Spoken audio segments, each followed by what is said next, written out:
এবার উপজেলা পর্যায়ে পূর্ণাঙ্গ আদালতের সুপারিশ করতে যাচ্ছে স্থানীয় সরকার সংস্কার কমিশন। এক্ষেত্রে দেওয়ানি, ফৌজদারি এবং বিরোধ নিষ্পত্তির আদালতগুলোকেও নিতে হবে উপজেলা পর্যায়ে।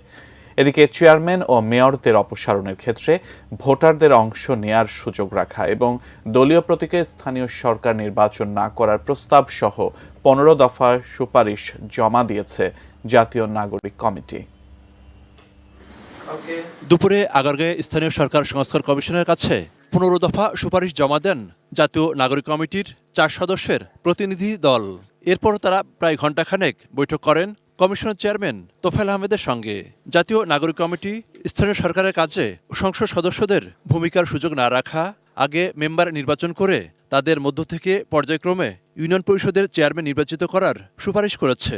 একই সাথে তারা স্থানীয় কাজের স্বচ্ছতা আনার জন্য স্বাধীন মনিটরিং কাউন্সিল গঠনের সুপারিশ করেছে। ভোটের মাধ্যমে নির্বাচিত প্রতিনিধিকে অপসারণের সুযোগ রাখার প্রস্তাব করা হয়েছে সুপারিশে। সেজন্য আমরা এমন একটা দিয়েছি যে হ্যাঁ, যদি ওখানকার জনগণ মনে করে এটা একটা ইমপিচমেন্টের মতো, যে 65% মানুষ মনে করে যে তাকে প্রত্যাহার করা উচিত, যেন তাকে তখনই প্রত্যাহার করা, যাতে ম্যানিপুলেশনের সুযোগ না থাকে। স্বাস্থ্যকর অল টাইম ফ্যামিলি কেক, সব সময় অল টাইম হেলদি লাইফ। এ সময় স্থানীয় সরকার সংস্কার কমিশনের চেয়ারম্যান তোফায়েল আহমেদ বলেন, বিভিন্ন সুপারিশ নিয়ে মাঠ পর্যায়ে কাজ চলছে। এতে বেশিরভাগ মানুষ জানিয়েছেন প্রদেশের কোনো প্রয়োজন নেই। আমরা মনে করি যে বিভাগ এবং প্রদেশ দুইটারই প্রয়োজন নেই, তবে ইমিডিয়েট করতে বলবো না, 2 বছর সময় নিয়ে সরকার, নির্বাচিত সরকার আসুক, দেখে এই সমস্ত জনবল এবং সম্পদ জেলাকে দিয়ে জেলাকে শক্তিশালী করুন। কথা বলেন বিচার বিভাগ এবং নির্বাহী বিভাগ আলাদা করার বিষয়েও।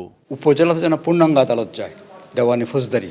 তো আমরা এখন কমিশনে এটা নিয়ে একমত হয়েছি সবাই, যে দেওয়ানি ফৌজদারি এবং এডিআর, অল্টারনেটিভ ডিসপিউট রেজলিউশন, যে বিরোধ নিষ্পত্তির যে বিষয়টা, এই 3টা জাজ কিন্তু উপজেলা যেতে হবে।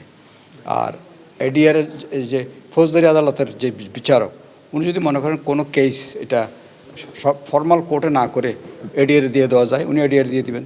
এদিকে জরুরি স্বাস্থ্যসেবার অবকাঠামো পরিবর্তন, বিকেন্দ্রীকরণ সহ স্বাস্থ্য খাত সংস্কার কমিশনের কাছে 7 দফা সুপারিশ জমা দিয়েছে জাতীয় নাগরিক কমিটি। বিকেলে রাজধানীর মিন্টু রোডে শহীদ আবু সাইদ আন্তর্জাতিক কনভেনশন সেন্টারে স্থাপিত স্বাস্থ্য খাত সংস্কার কমিশন কার্যালয়ে তারা এই সুপারিশ জমা দেন। প্রাইমারি হেলথ কেয়ার ফ্যাসিলিটি স্ট্রেনথেন করা, ওখানে যাতে। মনিরুল ইসলাম মিন্টু, 18 নিউজ, ঢাকা।